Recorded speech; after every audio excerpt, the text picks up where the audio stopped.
চশমাখানটা তোমার রাজ্যের ধুলা ধরছে, চশমাখানটা পরে আমি শান্তি। বাল তোরা কত আর বলবো যে আমার সামনে রুগী ফুগি রাখবি না, রাখলে মানে একটা খাতরা নার্স গালা রাখবি, তাহলে দেখি একটু কাজে মন বসবে। কাজের টাইমে আমরা ফোনের অবস্থা। Hello, doctor Rahmanul speaking. ডাক্তার সাহেব, আমার রাতের বেলায় ঘুম হয় না। ও বলছি যে আমিও রাতে ফাঁকা থাকি, তো তো বলতে চলে তাহলে আমার কাছে রাতে শুধবি তো। আবে তোর কপালে কিল দিব। আর আমার কোনো কাজে লাগবে না। ডাক্তার বাবু আমার বেটা।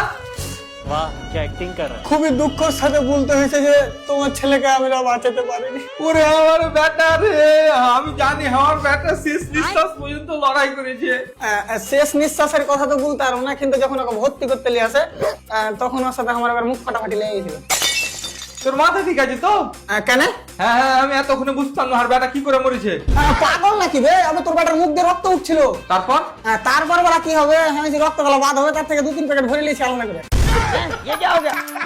ये क्या सुन रहा हूँ मैं? তারপর থেকে তোমার বেটা আর কথাবার্তা বলে না, মানে তুমি তো পড়ে আছিস। ডাক্তার তুই মনে রাখিস, কি? আমি তো ডিগ্রি খেলবো।